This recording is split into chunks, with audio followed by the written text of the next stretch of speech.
ನಾವು ನಮ್ಮ ಪ್ರೀವಿಯಸ್ ವಿಡಿಯೋದಲ್ಲಿ ಫಾರ್ಮ್ ಹಾಗೂ ಕೆಲವೊಂದು ಫಾರ್ಮ್ ಇನ್ಪುಟ್ಸ್ಗಳ ಬಗ್ಗೆ ಕಲ್ತಿದ್ವಿ. ಇನ್ನು ಕೆಲವೊಂದು ಫಾರ್ಮ್ ಇನ್ಪುಟ್ಸ್ಗಳ ಬಗ್ಗೆ ಕಲಿಯೋಣ.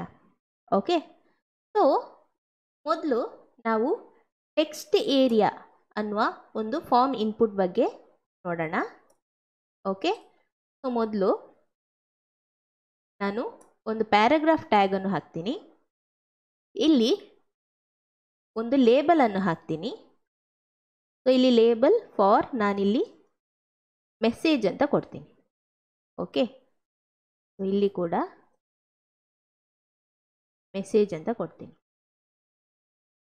ಸೊ ಒಂದು ಟೆಕ್ಸ್ಟ್ ಏರಿಯಾವನ್ನು ಎಂಟರ್ ಮಾಡಬೇಕು ಅಂದರೆ ನಾವು ಟೆಕ್ಸ್ಟ್ ಏರಿಯಾ ಅನ್ನೋ ಒಂದು ಟ್ಯಾಗನ್ನು ಯೂಸ್ ಮಾಡಬೇಕಾಗತ್ತೆ. Okay, text area. Okay, so ಇಲ್ಲಿ ಲೈನ್ ಬ್ರೇಕನ್ನು ಕೊಡ್ತೀನಿ. ಸೊ ಈ ಟೆಕ್ಸ್ಟ್ ಏರಿಯಾ ಟ್ಯಾಗ್ ಒಳಗೆ ನಾವು ಕೆಲವೊಂದು ಆಟ್ರಿಬ್ಯೂಟ್ಸ್ಗಳನ್ನು ಬರಿತೀವಿ. ಸೊ ಯಾವುದೆಲ್ಲ ಅಂತ ಒಂದೊಂದಾಗಿ ನೋಡೋಣ. ಓಕೆ, ಸೊ ಮೊದಲು ನೇಮನ್ನು ಕೊಡ್ತೀನಿ. ನಾನಿಲ್ಲಿ ಮೆಸೇಜ್ ಅಂತ ಬರಿತೀನಿ. ಓಕೆ, ನೆಕ್ಸ್ಟ್ ಐ ಡಿ ಕೂಡ ನಾನು ಮೆಸೇಜ್ ಅಂತ ಕೊಡ್ತೀನಿ. ಸೊ ನಿಮಗೆ ನೇಮ್ ಮತ್ತು ಐ ಡಿ ಯಾಕೆ ಯೂಸ್ ಮಾಡ್ತೀವಿ ಅಂತ ನಿಮಗೆ ಆಲ್ರೆಡಿ ಗೊತ್ತಿದೆ. ಓಕೆ, ಸೊ ಇವಾಗ ನೀವು ಇಲ್ಲಿ ನೋಡಿದರೆ ಉಳಿದಂತಹ ಟೆಕ್ಸ್ಟ್ ಫೀಲ್ಡ್ಗಳನ್ನು ಕಂಪೇರ್ ಮಾಡಿದರೆ ಇದರದ್ದು ಏರಿಯಾ ತುಂಬ ದೊಡ್ಡದಾಗಿದೆ. ಓಕೆ, ಸೊ ಬೇಕಿದ್ರೆ ನಾವು ಇದರದ್ದು ಸೈಜ್ ಇನ್ನೂ ಕೂಡ ದೊಡ್ಡದು ಚಿಕ್ಕದು ಮಾಡ್ಬೋದು ಯೂಸಿಂಗ್ ಕಾಲ್ಸ್ ಹಾಗೂ ರೋಸ್ ಆಟ್ರಿಬ್ಯೂಟ್. ಓಕೆ, ಸೊ ಇಲ್ಲಿ ನಾನು ಕಾಲ್ಸ್ ಅನ್ನುವ ಒಂದು ಆಟ್ರಿಬ್ಯೂಟನ್ನು ಬರಿತೀನಿ. ಓಕೆ, ಕಾಲ್ಸ್ ನಾನು 50 ಅಂತ ಕೊಡ್ತೀನಿ. ಸೊ ಇಲ್ಲಿ ನೋಡ್ಬೋದು ಇದು ತುಂಬ ಲಾಂಗ್ ಆಗಿ ಡಿಸ್ಪ್ಲೇ ಆಯಿತು. ಅಂದರೆ ಇಲ್ಲಿ 50 ಕಾಲಮಿನ ಸ್ಪೇಸ್ ಇದೆ. ಓಕೆ, ಸೊ ಅದೇ ಥರ ನೀವು ರೋಸ್ ಕೂಡ ಕೊಡ್ಬೋದು. ರೋಸ್ ಇಲ್ಲಿ ನಾನು 5 ಅಂತ ಕೊಡ್ತೀನಿ. ಓಕೆ, ಸೊ ನೀವು ಇಲ್ಲಿ ಈಗ ನೋಡಿದರೆ ಇಲ್ಲಿ 5 ರೋಯಿನ ಸ್ಪೇಸ್ ಡಿಸ್ಪ್ಲೇ ಆಗ್ತಾ ಇದೆ. ಓಕೆ, ಸೊ ಈ ಥರ ನಾವೊಂದು ಟೆಕ್ಸ್ಟ್ ಏರಿಯಾವನ್ನು ಬರೆಯುವಂಥದ್ದು. ಓಕೆ, ಸೊ ಇಲ್ಲಿ ನಾನು ಟೆಕ್ಸ್ಟ್ ಏರಿಯಾ ಅಂತ ಕೊಡ್ತೀನಿ. ಓಕೆ, ಸೊ ನೆಕ್ಸ್ಟ್ ನಾವು ಒಂದು ಡ್ರಾಪ್ ಡೌನ್ ಲಿಸ್ಟನ್ನು ಯಾವ ಥರ ಡಿಸ್ಪ್ಲೇ ಮಾಡ್ಬೋದು ಅಂತ ನೋಡೋಣ. ಓಕೆ, ಸೊ ನೀವು ಕಾಮನ್ಲಿ ಒಂದು ಫಾರ್ಮಲ್ಲಿ ನೋಡಿರ್ಬೋದು ಒಂದು ಲಿಸ್ಟ್ ಆಫ್ ಆಪ್ಷನ್ಗಳಿರುತ್ತೆ. ಅದರಲ್ಲಿ ನೀವು ಒಂದನ್ನು ಸೆಲೆಕ್ಟ್ ಮಾಡ್ಬೋದು. ಸೊ ಆ ಥರದ್ದು ಡ್ರಾಪ್ ಡೌನ್ ಲಿಸ್ಟನ್ನು ನಾವು ಯಾವ ರೀತಿ ಡಿಸ್ಪ್ಲೇ ಮಾಡ್ಬೋದು ಅಂತ ನೋಡೋಣ. ಸೊ ಇಲ್ಲಿ ನಾನು ಸೆಲೆಕ್ಟ್ ಅಂತ ಕೊಡ್ತೀನಿ. ಓಕೆ, ನೆಕ್ಸ್ಟ್ ಒಂದು ಪ್ಯಾರಾಗ್ರಾಫ್ ಟ್ಯಾಗ್ ಒಳಗೆ ಲೇಬಲ್, ಇಲ್ಲಿ ಲೇಬಲ್ ಫಾರ್ ನಾನಿಲ್ಲಿ ಜೆಂಡರ್ ಅಂತ ಕೊಡ್ತೀನಿ. ಓಕೆ, ಜೆಂಡರ್ ಅಂತ ಕೊಡ್ತೀನಿ. ಓಕೆ, ಇಲ್ಲಿ ಒಂದು ಲೈನ್ ಬ್ರೇಕ್. ನೆಕ್ಸ್ಟ್ ನಾವು ಒಂದು ಡ್ರಾಪ್ ಡೌನ್ ಲಿಸ್ಟನ್ನು ಡಿಸ್ಪ್ಲೇ ಮಾಡಬೇಕು ಅಂದರೆ ನಾವು ಸೆಲೆಕ್ಟ್ ಅನ್ನುವ ಒಂದು ಟ್ಯಾಗನ್ನು ಬರಿಬೇಕಾಗತ್ತೆ. Okay, select tag. ಸೊ ಈ ಸೆಲೆಕ್ಟ್ ಟ್ಯಾಗ್ ಒಳಗೆ ನಾವು ಕೆಲವೊಂದು ಆಟ್ರಿಬ್ಯೂಟನ್ನು ಬರಿತೀವಿ. ಸೊ ಯಾವುದು ಅಂದರೆ ನೇಮ್ ನಾನಿಲ್ಲಿ ಜೆಂಡರ್ ಅಂತಲೇ ಕೊಡ್ತೀನಿ. ಓಕೆ, ಅದೇ ಥರ ಐ ಡಿ ಕೂಡ ಜೆಂಡರ್ ಅಂತ ಕೊಡ್ತೀನಿ. ಓಕೆ, ಸೊ ನೀವಿಲ್ಲಿ ನೋಡ್ತಾ ಇರ್ಬೋದು, ಇಲ್ಲಿ ನಿಮಗೆ ಒಂದು ಆ್ಯರೋ ಮಾರ್ಕ್ ಕಾಣಿಸ್ತಾ ಇದೆ. ಆದರೆ ನಿಮಗೆ ಯಾವುದೇ ಲಿಸ್ಟ್ ಐಟಮ್ಸ್ ನಿಮಗೆ ಕಾಣಿಸ್ತಾ ಇಲ್ಲ ಅಲ್ವಾ? ಸೊ ಯಾವುದೇ ಆಪ್ಷನ್ಗಳು ಡಿಸ್ಪ್ಲೇ ಆಗ್ತಾ ಇಲ್ಲ. ಸೊ ನಿಮಗೆ ಆ ಆಪ್ಷನ್ಗಳು ಡಿಸ್ಪ್ಲೇ ಆಗಬೇಕು ಅಂದರೆ ಈ ಸೆಲೆಕ್ಟ್ ಟ್ಯಾಗ್ ಒಳಗೆ ನಾವು ಇನ್ನೊಂದು ಆಪ್ಷನ್ ಅನ್ನುವ ಒಂದು ಟ್ಯಾಗನ್ನು ಯೂಸ್ ಮಾಡಬೇಕಾಗತ್ತೆ. ಓಕೆ, ಆಪ್ಷನ್ ಇದು. ಓಕೆ, ಇಲ್ಲಿ ನಾವು ಕೆಲವೊಂದು ಆಟ್ರಿಬ್ಯೂಟ್ಗಳನ್ನು ಬರಿಬೇಕು. ಸೊ ಮೊದಲು ನಾನಿಲ್ಲಿ ವ್ಯಾಲ್ಯೂ ಅನ್ನು ಕೊಡ್ತೀನಿ. ವ್ಯಾಲ್ಯೂ ಇಲ್ಲಿ ನಾನು ಮೇಲ್ ಅಂತ ಕೊಡ್ತೀನಿ. ಅದೇ ಥರ ಇಲ್ಲಿ ಕೂಡ ನಾನು ಮೇಲ್ ಅಂತ ಡಿಸ್ಪ್ಲೇ ಮಾಡ್ತೀನಿ. ಓಕೆ, ಸೊ ನೀವು ಇಲ್ಲಿ ನೋಡ್ಬೋದು, ಇಲ್ಲಿ ನಿಮಗೆ ಮೇಲ್ ಅಂತ ಡಿಸ್ಪ್ಲೇ ಆಗ್ತಾ ಇದೆ. ಸೊ ಇದೇ ಥರ ನೀವು ಎಷ್ಟು ಬೇಕಾದರೂ ಆಪ್ಷನ್ಸ್ಗಳನ್ನು ಕೊಡ್ಬೋದು. ಓಕೆ, ಸೊ ಇಲ್ಲಿ ನಾನು ಫೀಮೇಲ್ ಅಂತ ಕೊಡ್ತೀನಿ, ಇಲ್ಲಿ ಅದರ್ ಅಂತ ಕೊಡ್ತೀನಿ. ಓಕೆ, ಸೊ ಇವಾಗ ನೀವು ಇಲ್ಲಿ ನೋಡಿದರೆ ನಿಮಗೆ ಒಂದು ಡ್ರಾಪ್ ಡೌನ್ ಲಿಸ್ಟ್ ಡಿಸ್ಪ್ಲೇ ಆಗ್ತಾ ಇದೆ. ಇದರಲ್ಲಿ ನೀವು ಯಾವ್ದು ಬೇಕೋ ಅದನ್ನು ಸೆಲೆಕ್ಟ್ ಮಾಡ್ಬೋದು. ಓಕೆ, ಸೊ ಒಮ್ಮೆ ಫಸ್ಟಿಗೆ page display or page refresh ಆದಾಗಲೇ ನಾವು ಒಂದು ಆಪ್ಷನ್ ಸೆಲೆಕ್ಟ್ ಆಗಿರಬೇಕು ಅಂದರೆ ನಾವಿಲ್ಲಿ ಸೆಲೆಕ್ಟೆಡ್ ಅಂತ ಕೂಡ ಬರಿಬೋದು. ಆವಾಗ ಏನಾಗುತ್ತೆ ಅಂದರೆ ನೀವಿಲ್ಲಿ ಪೇಜನ್ನು ರಿಫ್ರೆಶ್ ಮಾಡಿದಾಗ ನಿಮಗೆ ಇಲ್ಲಿ ಫೀಮೇಲ್ ಅನ್ನೋದು ಆಲ್ರೆಡಿ ಸೆಲೆಕ್ಟ್ ಆಗಿರುತ್ತೆ. ಓಕೆ, ಸೊ ನೀವು ಈ ಥರ ಸೆಲೆಕ್ಟೆಡ್ ಅನ್ನೋ ಒಂದು ಆಟ್ರಿಬ್ಯೂಟ್ ಕೂಡ ಕೊಡ್ಬೋದು. ಓಕೆ, ಸೊ ಈ ಥರ ನಾವು ಒಂದು ಡ್ರಾಪ್ ಡೌನ್ ಲಿಸ್ಟನ್ನು ಡಿಸ್ಪ್ಲೇ ಮಾಡಿದ್ವಿ.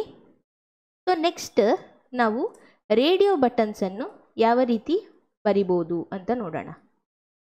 Radio buttons. ಓಕೆ, ಸೊ ಇಲ್ಲಿ ನಾನು ಪ್ಯಾರಾಗ್ರಾಫ್ ಟ್ಯಾಗ್ ಒಳಗೆ ಲೇಬಲನ್ನು ಬರಿತೀನಿ. Okay, label. ಸೊ ಇಲ್ಲಿ ನಾನು ಲೇಬಲ್ ಫಾರ್ ಇಲ್ಲಿ ನಾನು ಹಾಬೀಸ್ ಅಂತ ಕೊಡ್ತೀನಿ.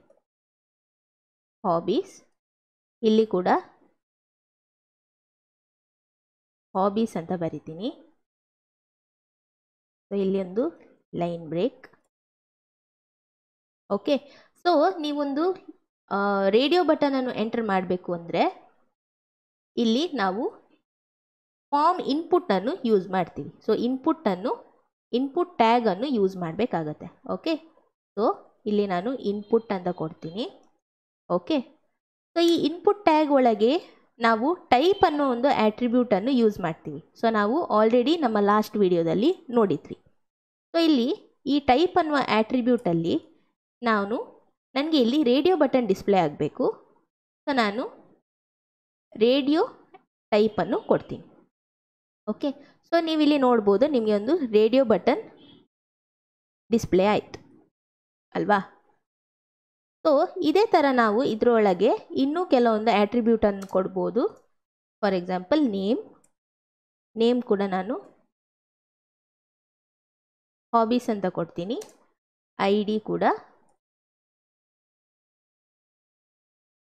ಹಾಬೀಸ್ ಅಂತ ಕೊಡ್ತೀನಿ.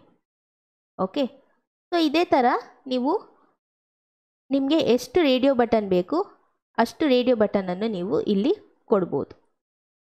ಓಕೆ, ಸೊ ನಿಮಗೆ ಇಲ್ಲಿ ರೇಡಿಯೋ ಬಟನ್ ಡಿಸ್ಪ್ಲೇ ಆಗ್ತಾಯಿದ್ರೆ ಅದರ ನೆಕ್ಸ್ಟ್ ನಿಮಗೆ ಅಲ್ಲಿ ಟೆಕ್ಸ್ಟ್ ಡಿಸ್ಪ್ಲೇ ಆಗ್ತಾ ಇಲ್ಲ ಅಲ್ವಾ.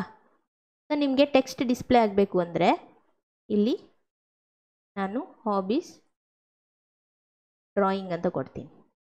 ಓಕೆ, ನೆಕ್ಸ್ಟ್ ಒಂದು ಲೈನ್ ಬ್ರೇಕ್.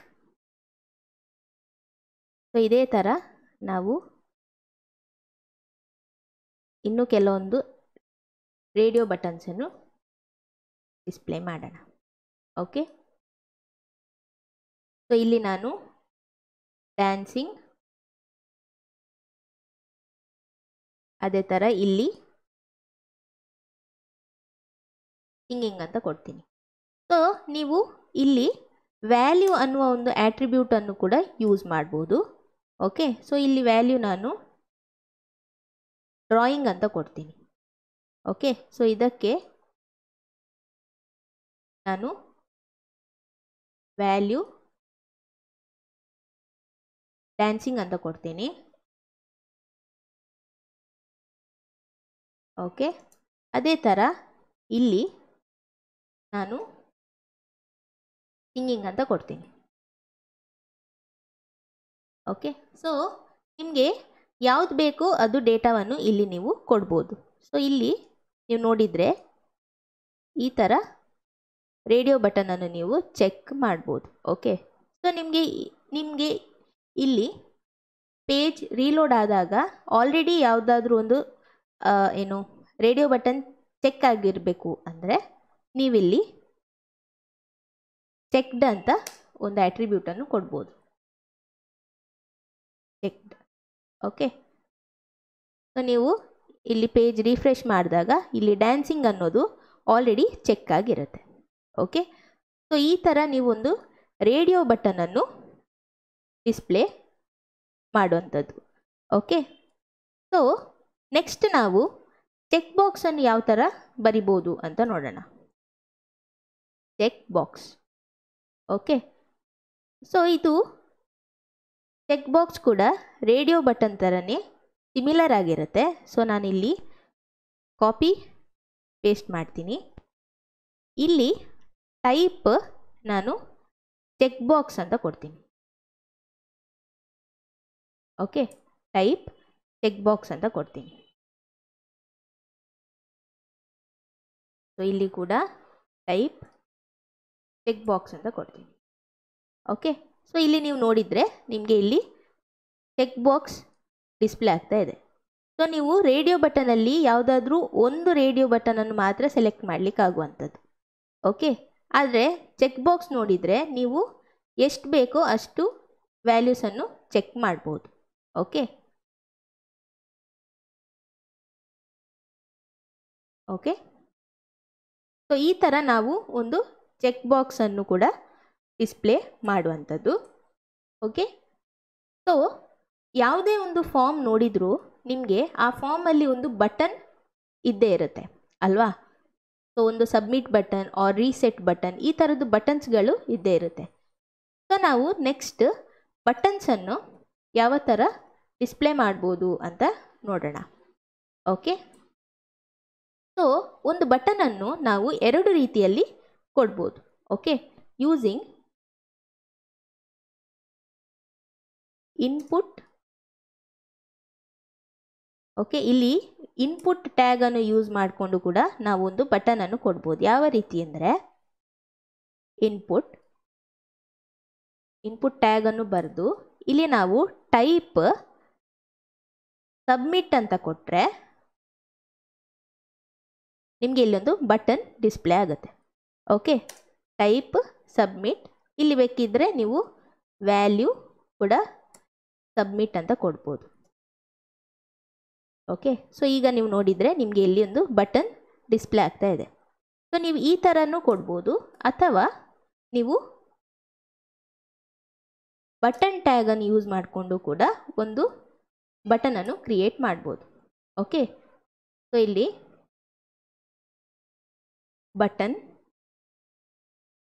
ಓಕೆ, ಇಲ್ಲಿ ಈ ಬಟನ್ ಇಲ್ಲಿ ಒಳಗೆ ನಾವು ಸಬ್ಮಿಟ್ ಅಂತ ಬರಿಬೋದು. ಆ್ಯಂಡ್ ಈ ಬಟನ್ ಟ್ಯಾಗ್ ಒಳಗೆ ನಾವು ಟೈಪ್ ಆಟ್ರಿಬ್ಯೂಟನ್ನು ಕೊಡ್ಬೋದು. ಟೈಪ್ ಇಲ್ಲಿ ಸಬ್ಮಿಟ್ ಅಂತ ಕೊಡಬೇಕು. ಓಕೆ, ಸೊ ನೀವು ನೋಡ್ಬೋದು ಎರಡು ಒಂದೇ ಥರ ಇರುತ್ತೆ. ಓಕೆ, ಸೊ ಇದು ನಮ್ಮ ಸಬ್ಮಿಟ್ ಬಟನ್. ಇದೇ ಥರ ನಾವು ರೀಸೆಟ್ ಬಟನನ್ನು ಕೂಡ ಡಿಸ್ಪ್ಲೇ ಮಾಡ್ಬೋದು. ಓಕೆ, ಸೊ ನಾನು ಇಲ್ಲೇ ಬರಿತೀನಿ. ಸೊ ನೀವು ರೀಸೆಟ್ ಬಟನನ್ನು ಕ್ರಿಯೇಟ್ ಮಾಡಲಿಕ್ಕೆ ಇಲ್ಲಿ ಟೈಪ್ ರೀಸೆಟ್ ಅಂತ ಕೊಡಬೇಕು. ಓಕೆ, ಸೊ ಇಲ್ಲಿ ನಾನು ಟೆಕ್ಸ್ಟ್ ಕೂಡ ರೀಸೆಟ್ ಅಂತ ಕೊಡ್ತೀನಿ. ಓಕೆ, ಸೊ ನೀವು ಏನೇ ಟೆಕ್ಸ್ಟ್ ಎಂಟರ್ ಮಾಡಿದರೂ ನೀವು ರೀಸೆಟ್ ಅಂತ ಕೊಟ್ಟಾಗ ಸೊ ಪೇಜ್ ಲೋಡ್ ಆದಾಗ ಯಾವ ರೀತಿ ನಿಮ್ಮ ಫಾರ್ಮ್ ಇತ್ತೋ ಅದೇ ಥರ ಎಲ್ಲ ಫಾರ್ಮ್ ರೀಸೆಟ್ ಆಗಿರುತ್ತೆ. ಓಕೆ, ಸೊ ಈ ಥರ ನಾವು ಕೆಲವೊಂದು ಫಾರ್ಮ್ ಹಾಗೂ ಕೆಲವೊಂದು ಫಾರ್ಮ್ ಇನ್ಪುಟ್ಸ್ಗಳ ಬಗ್ಗೆ ಕಲ್ತ್ವಿ. ಸೊ ನಾವು ನಮ್ಮ ನೆಕ್ಸ್ಟ್ ವಿಡಿಯೋದಲ್ಲಿ ಬ್ಲಾಕ್ ಹಾಗೂ ಇನ್ಲೈನ್ ಎಲಿಮೆಂಟ್ಸ್ಗಳ ಬಗ್ಗೆ ಡೀಟೇಲ್ ಆಗಿ ಕಲಿಯೋಣ.